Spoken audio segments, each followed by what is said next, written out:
All right. Good morning, everybody. Welcome, March 21st, 2025 working group meeting.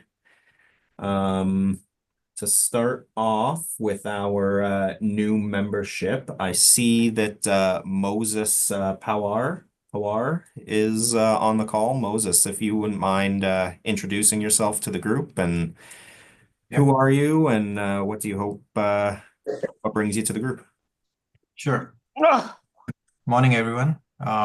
Morning from Ottawa. I'm residing in Ottawa, so we have a AgriTech for You startup, which deals into innovation of agritech industry, and we are using AI SaaS platform. And apart from that, we are also integrating e-commerce solutions to the agriculture industry. So we have started in May 2023. We are 5 co-founders, and we are currently focusing on 3 cities, which is Ottawa, Toronto, and Edmonton. Excellent. Thanks so Sorry, much. Dan, could I interrupt? Just Moses, could you repeat the name of your company, please? AgriTech for You. So it's Great. AgriTech number 4 and letter U. Awesome. Thank you. I'm also up in Ottawa, so I just curious and maybe we'll cross paths. Thanks. Thank you. Nice to meet you guys. You too. Perfect. Nice to meet you as well. I believe that's everybody who's on the list for this week. However, was there anybody who has I never? I am also on the list. Oh, Lucas. Luke, there you are. Lucas, hello. Hi. So I'm part of Valley Bio.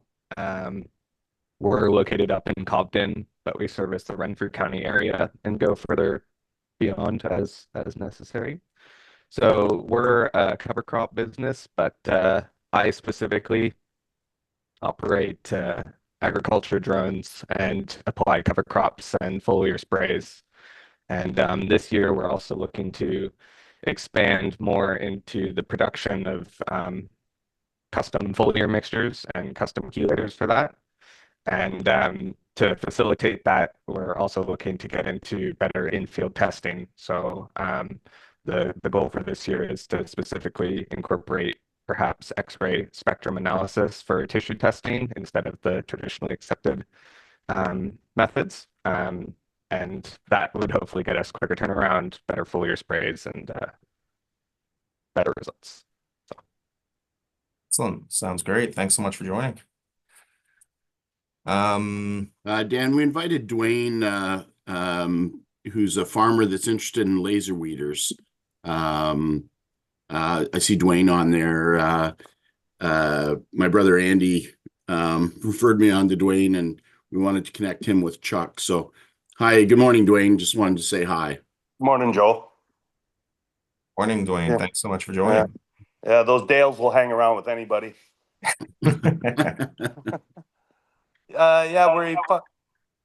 We farm up here in Bruce County. We currently grow about 900 acres of potatoes, and about 3 or 4 years ago, we got into the onions. I work with Brenby Farms out of Waterdown, and we grow about 20 acres of onions up here now, and they're about 150, I believe, down in Waterdown. But just with all the chemical registrations and everything that's going on today, we're really struggling with the herbicide part of the onion, and we've been looking into the robotic laser weeder program, and Andy pointed me this direction and thought I might get something out of this in this group, so that's why I'm here today. Yeah, is Kristen on the call?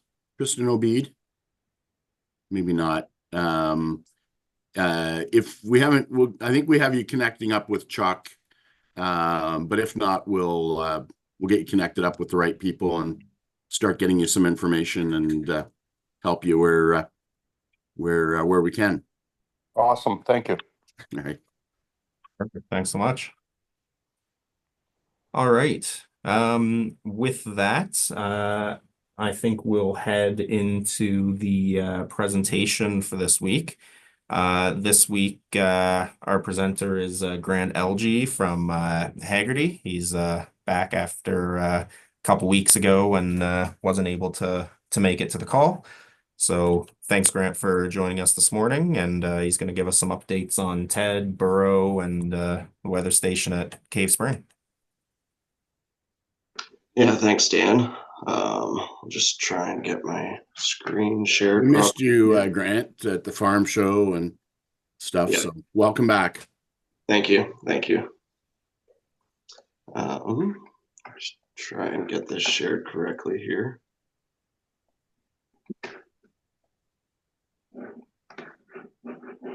All right, so you should be able to see the presentation there now. Not right now. No.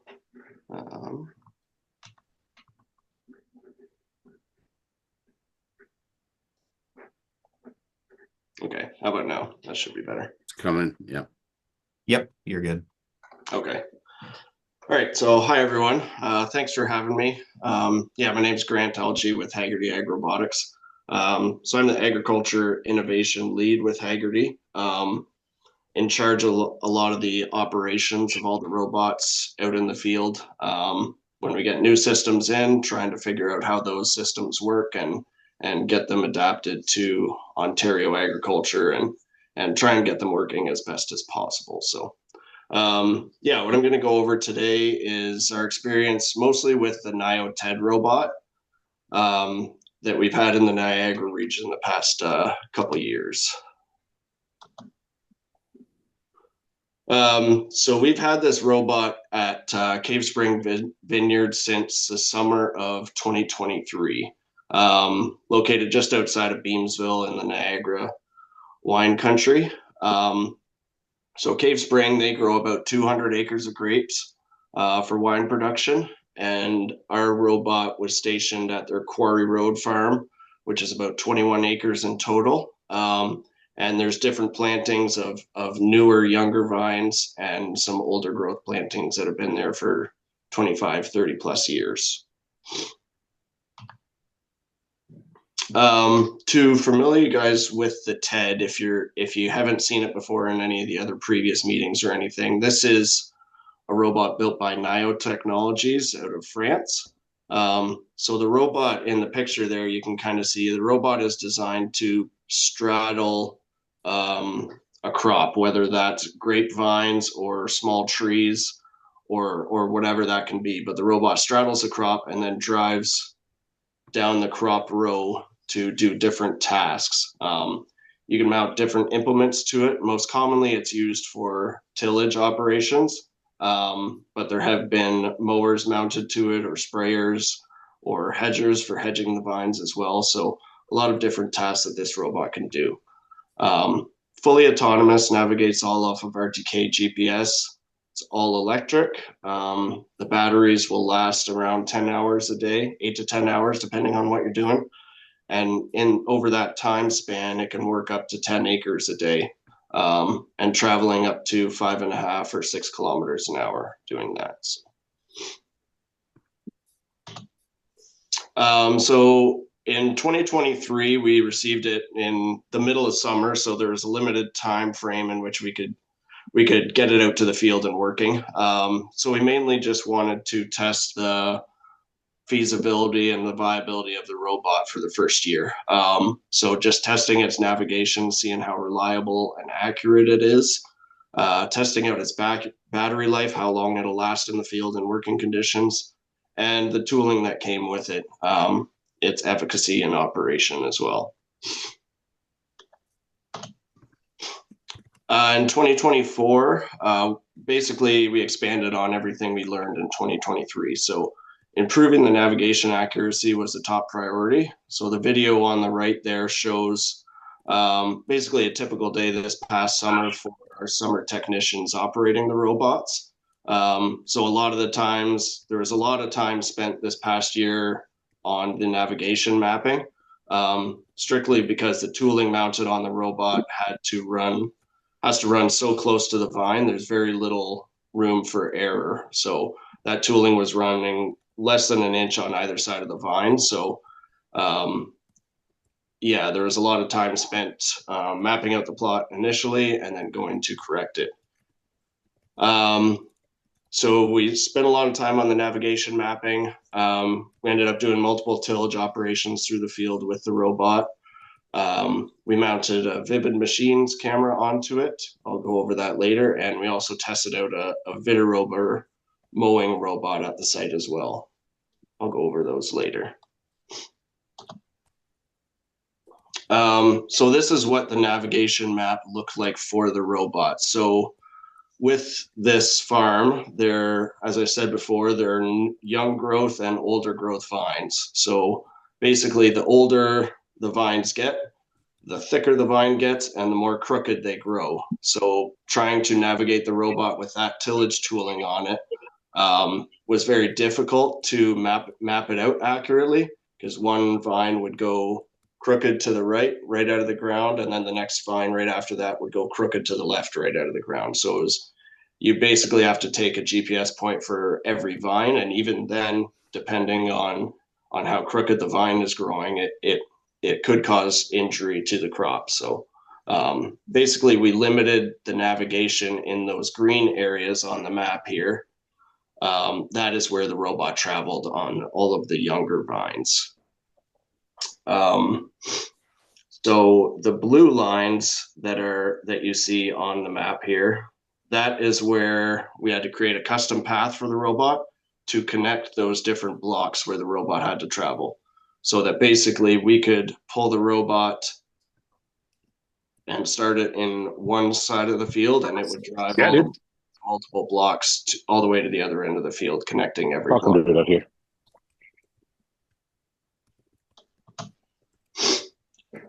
So the process of doing the navigation mapping, first we have our initial mapping where we collect GPS points along the vineyard rows at the base of the vine. We then take all those points that are collected and then combine them into a navigation map. After that map is created, we upload it to the robot and send the TED through that map to basically validate any errors that might show up.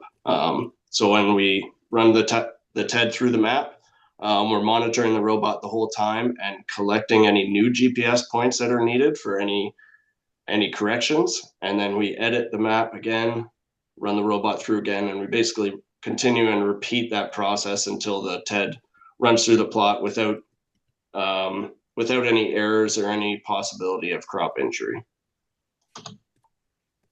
During the mapping process, the picture on the far left here, that's the beacon that we use.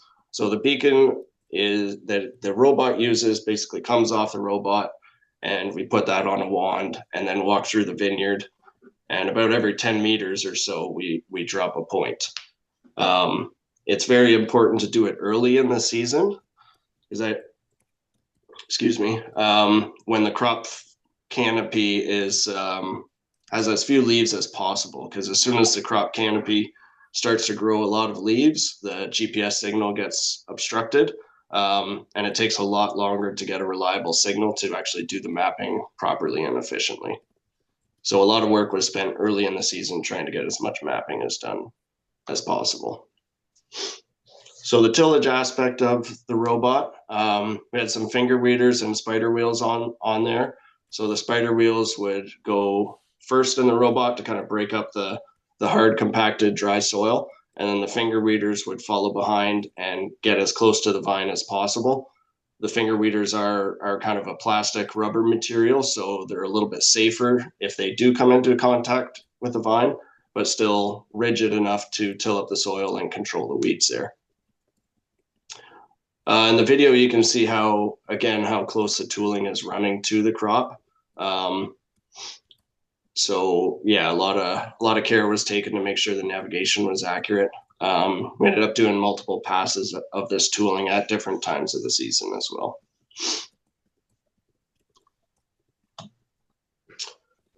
The Vivid Machines camera, we started working with Vivid last summer as well. So mounting this camera to the TED robot.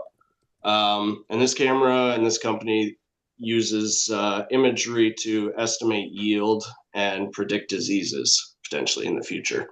Currently, they're working mostly with apples, So all the imagery that we collected with the TED will be used to develop those same algorithms that they use for apples. They'll be using to develop those algorithms for grapes as well. Hey, not a big deal. I'll use this up, but and the Vidder rover. So the Vidder rover is just a tiny, small solar-powered autonomous mower. It navigates through a plot of land, kind of like a Roomba or a robot vacuum. So instead of sending it on a straight line or a straight path, it'll just go wherever it wants to go, but eventually it knows to tackle the whole area that you plot out for it. We tested it out a little bit last year. With like any prototypes, we had some issues. So I'm going to continue testing that out this year to see if it's a viable solution for vineyard operations or orchards, or if it has another fit in other operations as well. So for 2025, we've purchased another implement for the TED robot. So it's a Boisselette electric hoe in the picture that you see there. And basically how this hoe works, there's some little rods that come out from the hoe, and there's an electric mower. So basically when these rods come into contact with the vine, it'll trigger the large hoe that's at the bottom that will be doing the tillage underground. It'll trigger that hoe to move out of the way so that it doesn't come into the contact with the vine. And that electric motor is basically there to assist the hoe to move underneath the soil. So it should allow for a lot greater crop safety as we're navigating the TED through the vineyard. And because the tooling will always be moved out of the way of the vine, it should simplify the navigation mapping a lot as well. Basically, we shouldn't need to be as 100% accurate with the mapping. We should be able to get away with a lot less GPS points along the rows. So should make things a lot simpler that way. We're also going to expand the working area of the TED robot to include additional blocks and some new plantings of vines as well. And last summer, Cave Spring purchased the robot, so we'll be transferring operation over to Cave Spring as well, teaching and training them how to operate the robot with some assistance from us. Basically getting them on board to operate it all on their own as well. And then we're also going to be continuing to work with Vivid Machines and Vidder Rover and try and implement some of our new machines like the Burrow and the Monarch tractor there as well. So with that, that's kind of all I had for you. So I think we should have a bunch of time for questions, if anybody has any. Grant, it's Joe here. Dwayne's interested in the laser weeder. Can you give a little bit of what you've seen, I guess, with carbon the last couple seasons? Yeah, so there's a grower. So we're down in the Chatham Kent area. So there's a grower quite close to us that bought a unit a couple seasons ago, I think. So heard a bunch about it in 2023, I guess that was. Saw some demonstrations and everything. I haven't heard how they made out in 2024. I believe they're still using it. The challenge in 2023 was getting the speed of the machine up to make it worthwhile to run. I know it was quite slow initially, but I think they have improved the speed of that machine. And I know Carbon Robotics specifically, they did just release a new model of their laser weeder. I think it's called the G2 laser or something like that. But it's supposed to be quite a bit quicker and more modular, in that you can customize the implement width based on your operation. So I haven't had too much experience with them the last year anyways. So I think the other person that was testing it last year was Lynn at Cornell University in New York. We'll see if we can find that data for you, Dwayne. Chuck Yeah. probably has it at his fingertips. Chuck's at a grower meeting today, I think, speaking. So that's where he is. And then Grant, are you involved with Chuck told me we're testing some sort of laser system up in the Muck Research Station this year in Bradford with Yeah. OMAFA. Yeah. So we actually just this past week, there's a representative from Pixel Farming. Our laser reader was delivered a couple weeks ago. So this representative from Pixel Farming, which are based in the Netherlands, he was here getting the laser reader all set up on the Oreo robot. So it's all installed on the robot and working. So we'll be testing that out over the coming months up in the Holland Marsh, I believe. So Cool. quite excited about that. Yeah, so we can get you caught up with the research we've been doing the last couple of years. Dwayne, I don't know if you had a chance to chat with Chuck yesterday. He's I kind of didn't. We busy. contacted on text a little bit, but we haven't spoke yet. But he's going to get a hold of me. We are Perfect. in contact with one another. Yeah, good.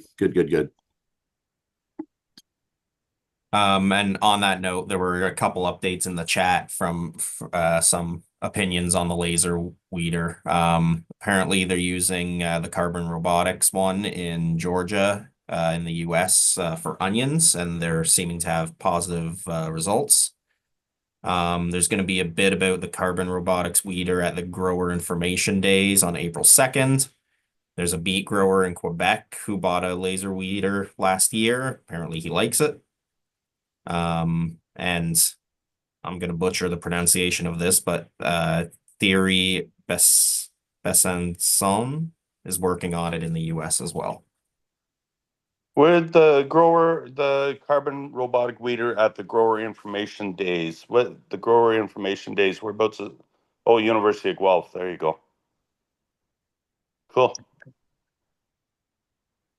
If I could just say a bit about the Grower Information Days. We're holding them in the Holland Marsh at the research station, but it's hybrid, so you can also join online. So maybe Dan will send the program. There's a section on weeds on carrots, but I've asked the presenter, she's from the farm in Chatham, Kent, that's using the Carbon Robotics, and she had some interesting insights on their past year. So I've asked her to add a couple of minutes to her talk about their experience. Perfect. Thanks, Mary Ruth. All right. Were there any questions for Grant on his presentation and the TED? Anything that's going on there? Cave Spring? No? All right. Grant, thank you very much for taking the time to join us and give us that update. It's much appreciated. Yep. Thank you, guys. All right. So upcoming events. On our list, we've added the Earlton Farm Show in Earlton, Ontario, April 11th and 12th. And we've also added the Asabe annual international meeting in Toronto. That's from July 13th to 16th. So be on the radar for those if that's something you're interested in attending. This week for project updates, don't have anything listed there, nothing new on the job board. Funding announcements and opportunities, we also have nothing new to add onto those ones for this week. But check those out if you're in need of opportunities like that, as I'm sure many people are. All right, and with that, we'll head into the roundtable section of the meeting for today. Does anybody have any thoughts, questions, comments? queries? Couple things for everybody. Chuck and I were on a panel at the Grain Farmers of Ontario, I think on Wednesday. That went well. Chuck did a good job of updating on robotics and the opportunity. So that was positive. And then I think yesterday or the day before, I can't remember. Trevor Jones has been appointed as the Minister of Agriculture and Food and Agribusiness in Ontario, replacing Rob Flack, who's put over to Minister of Housing. So Trevor's from Chatham-Kent, very, I guess I would say, enthusiastic about agriculture and ag tech and innovation. He's been to a number of Chuck's events. So yeah, we're sad to see Rob moving over. We can understand, why Minister or Premier Ford moved him over to housing. Sad to see him go, but I think Trevor will be good and be supportive of stuff like this. So and we saw a lot of OMAFA people both at the farm show and at the grain farmers, and right up to the top, everybody's been supportive of the innovation this group is trying to bring forward, and everybody cooperating and working together. So I think they're happy with the progress we're making. So just a couple of comments there, Dan. Perfect. Yeah, thanks for those updates, Joe.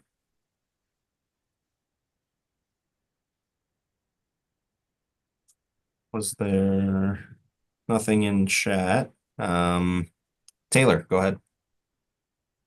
Thanks, and thanks for those updates, Joe. Yeah, it's sad to see Rob be moved over. But yeah, he's just so popular in in that ministry that it's yeah, he was moving on up. So for us, I sent out an invitation to a lot of folks. The first, hopefully, in a series of webinars targeting markets that, as the Trade Commissioner Service, we know lots of folks in the ag and ag tech space are exporting to. So rather than, we're hoping to, rather than everyone coming to us individually, we're hoping to give some more detailed, I guess, look into that market, how the Trade Commissioner Service is operating there, and highlighting a specific show that we're going to be there that's relevant to ag tech exporters. So the one coming up is April 29th, focus on the Netherlands, and the Green Tech Conference that will be coming up. And yeah, looking forward to seeing folks there. Feel free to send it on. Feel free to connect with myself and Diedrich in advance as well. And yeah, hopefully it's just the first of many like that. Yeah, looking forward to it. Thanks. Awesome. Thanks for that update, Taylor. Just want, Bridget, before I go to you, just want to know, Michael Dale's in the chat. He shared a link for the carbon robotics presentation that they gave to the working group. So if you haven't seen that, you can definitely check that out. And Dwayne, specifically, that might be something you're interested in looking at to see their presentation. Awesome. Thank you. No problem. Thank you, Michael, sharing that. Bridget, go ahead. So two updates. The first one is Dan and I had a meeting earlier this week with a fellow from Boreal Farms. So they are located north of Toronto, and they are an urban farm that's they got a few different projects on the go, and they have a few different connections within the industry. So they run kind of like a CSA market garden farm on property nearby to them, but then they also have educators that have like STEM-based robotics kits and things like that. So we're just kind of exploring that a little bit more to see if there's maybe some tie-in. That would be more on the consumer focus, like education side of things, but might have them present to the working group later on just to kind of talk about all the different initiatives that they have going on, because there's a lot, and it's pretty neat conversation with Brandon, who's the kind of the one that's spearheading that. And then secondly, last week I'd said that we would send out the subcommittee for the mentorship subcommittee. However, I hadn't actually looked at who had signed up on that before I said that, and we are still a little short on members. So I am going to be reaching out directly to a few of you, but I just want to throw out there if anyone is interested in joining the mentorship subcommittee. Essentially, it's there just to help advise Western Fair when we're allocating some of the funding towards startup companies that are looking for mentorship financing, and also to help them be more connected broadly with the robotics industry. So if that sounds like it might be of interest to you or your organization, please directly reach out with Dan and myself. I'll volunteer Tyler Zamlek from the University of Guelph. Tyler, if you're interested, we'll take your. I accept that nomination. Thanks. It won't take much time. No, sounds good to me. Thanks, Tyler. Thanks, Joe. And maybe Lisa. Oh, sorry. Lisa Klimstra with Sengen. She knows everybody, and there's a couple that would be really good to have input into how we can help these early stage robotics companies. So, Fantastic. sorry, Lisa, I know you're busy. I know you're busy, but it won't take much time. That's okay. You've helped me out a ton in the past on some of our external review panels, so happy to reciprocate. Perfect. Awesome. Thank you, Lisa. My pleasure. And sorry, I see two different comments. So I'm seeing Chris had also mentioned Deb Stark. So Deb, if you are on the call, if you're interested, let me know. If not, I can reach out to her afterwards.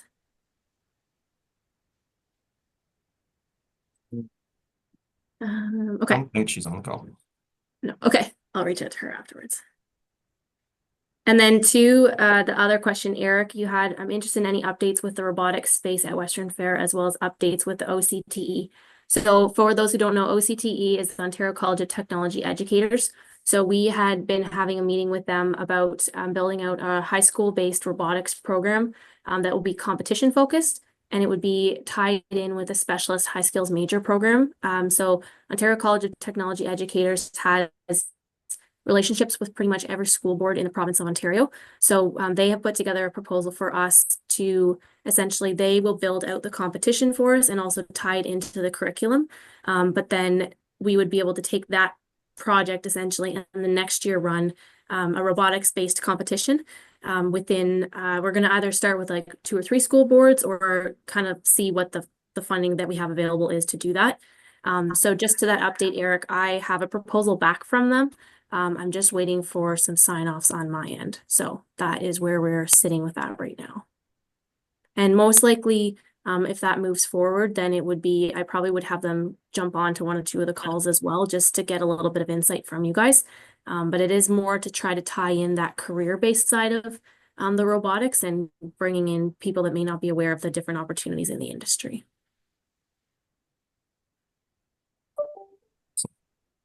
Thanks for that update, Bridget. Okay.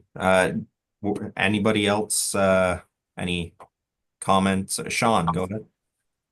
Yeah, I gave a guest lecture on Wednesday at the University of Alberta on physical weed control, which is one of the things that I work on in my own program when I'm chasing down tumbleweeds. But I am in the prairies, so I do try to include, since we're very anti-tillage, not anti-tillage, but we are in no-till systems or minimum tillage systems.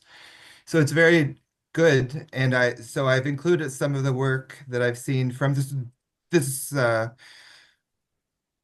working group through Haggerty AgRobotics, and it was well received by the students. So I just wanted to pass along that positive interest from them.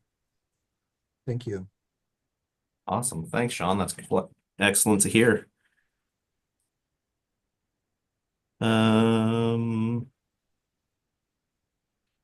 Anybody else? Now's your chance. You're making my job too easy.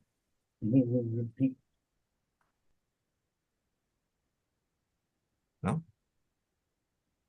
Okay. Well, we are it's only 9:36. Still lots of time.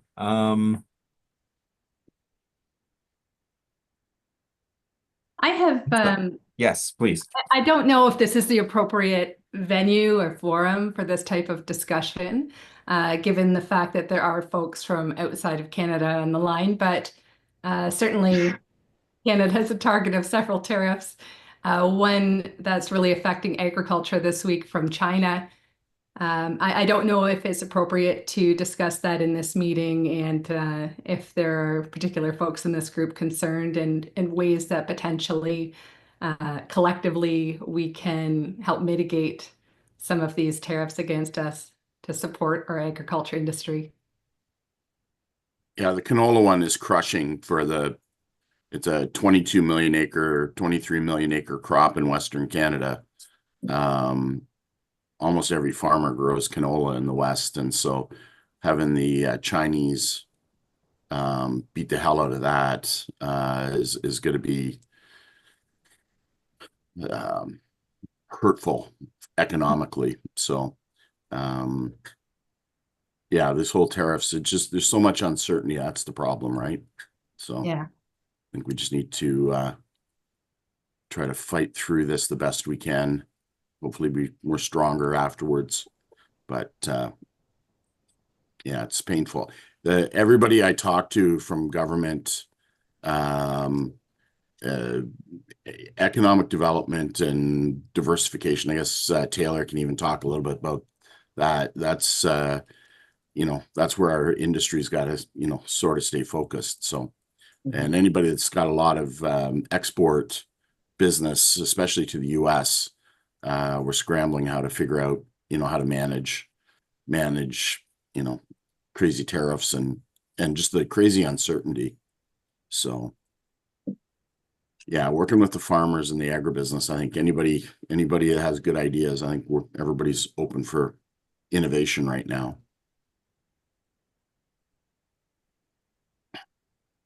I guess Discovery X is in a couple weeks too, and Spark. Those are a couple of other get-togethers that the tech community will be at. So hopefully those are in our calendars. Hey, Joe, I have a question. It's Colette. So with our canola, and I know we're selling tons of it to China, and they put this giant tariff on. Is there any other markets that we're not working with that want this much canola? What else can we do with canola? I have no idea. Maybe someone can shed some light on it and some thoughts, and maybe there's something we're not thinking. Well, I think the key thing is if we value add to it in Canada, have more processors, and then it can be incorporated right into food. Right now, when it's a hard commodity like the seed or the oil or the meal, we're really vulnerable to our two biggest trading partners, the US and China, knocking billions of dollars of value out of our farmers' pockets. So I think this will force us to just be a little smarter on the value add and look at other alternatives, as you say, Colette. What else can we be doing? And not just have big piles of commodities, but try to differentiate a lot more and just be a lot more finding those niche markets and other markets too, right? Not being dependent on just China and the US. So do you know roughly off the top of your head, Joe, what percentage of the canola is bound for China? I'm going to be at a canola meeting in Montreal next week, and I'm sure I'll find out. It's enough that I think the price is down 20%. So if you were going to get a dollar for your canola a couple of weeks ago, you're going to get 80 cents now. So that's a major haircut as far as your gross revenue on your farm and paying the bills. So yeah, it's probably more than we want, Dwayne. It's just Yeah, it's unfortunate we're going through this, but I think in the long term we'll be fine, but it's just, terribly painful right now. Yeah. That's a good idea, Bridget. I think the tariffs and because we've been geared for 20 years to be happy with free trade, right? And I'm going through, when I do go to the grocery shop with my wife, I'm looking at, holy smoke, this Campbell's soup's made in the US, right back on the shelf, and trying to find Canadian replacements. So I think that's how we fight this a little bit, just buy and support Canadian. What do they say? Elbows up. Yeah. It's fascinating to me that we closed almost all of our canning plants in the last 20 years, all the ones that were in Niagara, all the canning plants that we had in the Leamington area and everything, like they're gone. And Campbell's used to be down there, and of course they're gone. So and this is the AgRobotics. We're talking about things that are ag. How can we as a group, and I love the idea, Bridget, if we had something that was focused on robotics, but bringing some of these things back to Canada, we have to be able to source and freeze and do things with the products that we have. So using this forum to leapfrog into a different forum, to think about those tariffs, bringing things back, whether it's canning vegetables or meats, it doesn't make a difference. We have to bring it back. And we can use robotics for a lot of it, but we still have to have a way to do that. That has to have someone, throw some cash at this so we can do something. So, maybe we could have a group that would kind of discuss this as a next step. Right. I think there's going to be lots of them springing up, Colette, which, we've gone through wars, we've gone through depressions, we've gone through recessions. This is just going to force us to innovate and be a little bit more thoughtful. And I agree, I live in London, Ontario here, and the Kellogg's plant is, I don't know, a block away from Western Fair.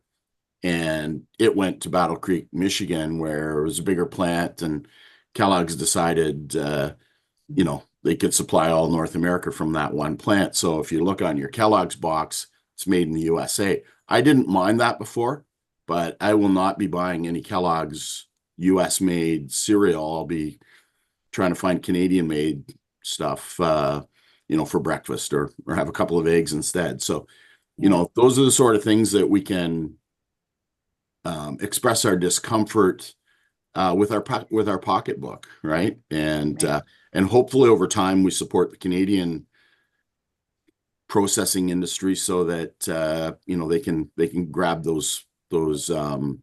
that shelf space back, right? And support our farmers. So I think just watching labels and supporting with our checkbook, we do buy a lot of billions and billions of dollars worth of stuff. Like the Canadian market's not insignificant with 42 million now in our population. It's just that Trump's such a character. Difficult person. One way to put it. Yeah. I love the American people because we have friends and family down there, right? It's not them. It's just this whack job. Mm-hmm. So. Wow. It's funny going through the grocery store. I did talk to some grocers, and they said only 10 to 12% of the products on the shelves are US. And I didn't know that. And, I don't know if he was correct or not, but I don't think that's so. what I had heard. Like, the vegetables, I mean, rather. Oh, vegetables. Oh. Yeah. So. They might be able to try to swap them out, but buy Ontario potatoes and tomatoes and cucumbers. And from Quebec as well. Yeah. Hydroponics. I mean, apparently we have a huge lot of hydroponics that we sell to the US, and I didn't know that. So, I mean, these are all good things. We have them right here. We're very self-reliant with some things, but some things like bananas, maybe not so much. But we do get oranges from Portugal and Spain and Ecuador and all those places. So it doesn't just have to be a Florida orange or California orange. We can diversify. And I think we're doing an okay job at that, but more work has to be done for certain. Many of the things you buy, there is option on the store shelf. Like there's more than one SKU per produce.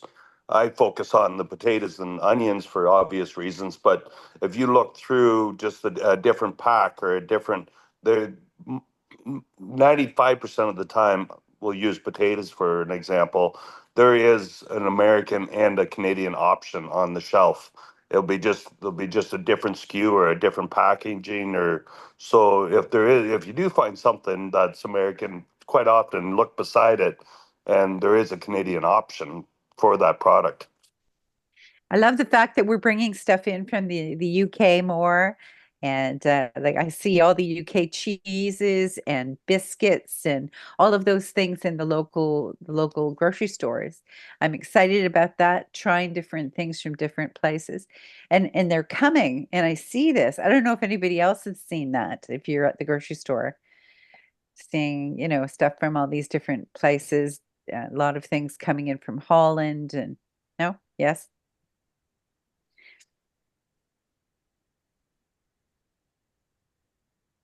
I don't see it so much with the potatoes and the onions, just because it's a bulky vegetable. But I'd imagine the more unique ones, those options are there for sure.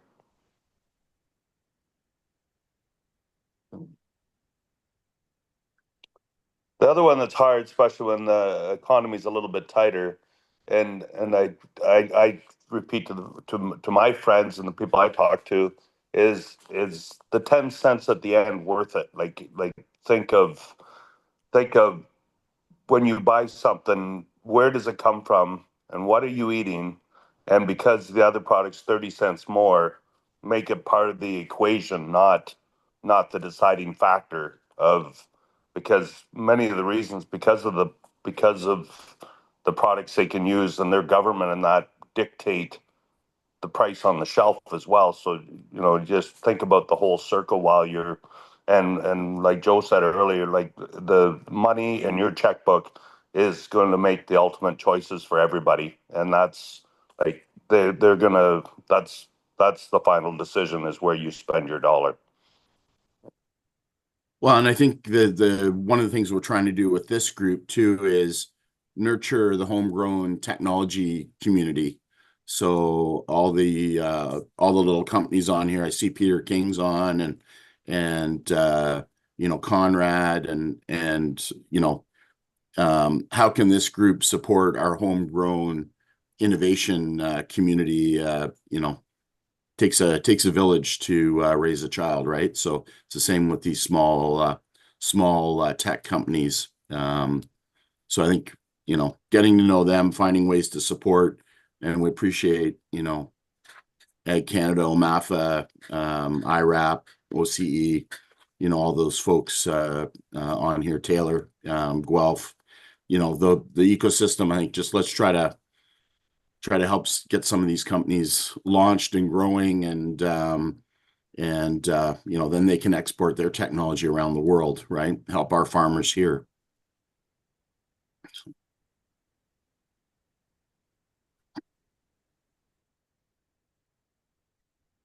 Great.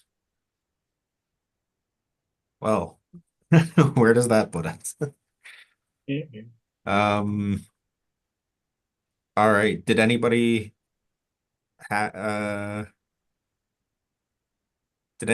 any last comments or thoughts on anything from the meeting at all today, or just on these last things with Trump and tariffs and all that?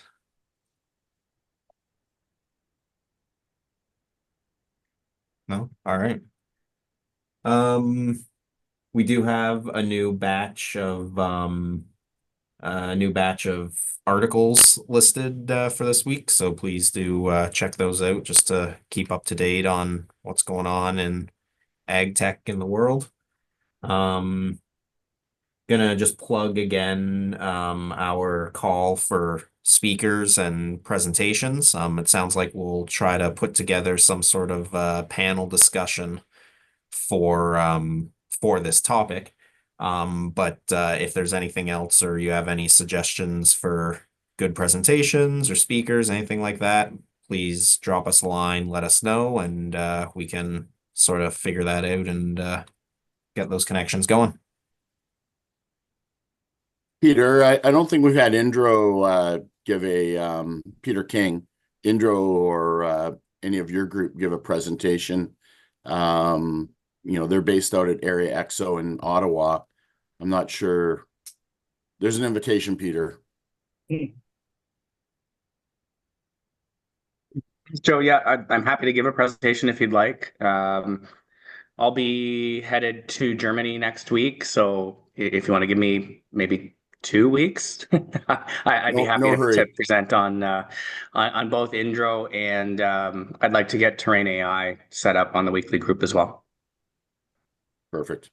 Maybe Dan, if you can touch base with Peter and coordinate that, that'd be great. Thanks, Peter. Have a good trip to Germany. Thanks, Joe. Absolutely. We're looking into May for presentations now, so plenty of time to get stuff together. But yes, Peter, I will shoot you an email after the call, and we can arrange that. I saw actually May will be a good time as well. I would like to raise my hand in as well for May presentation. Okay, perfect.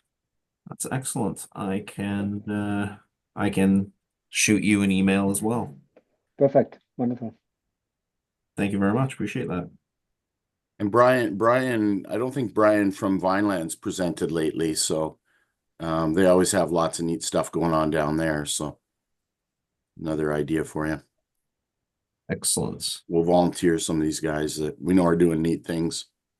Yeah, absolutely.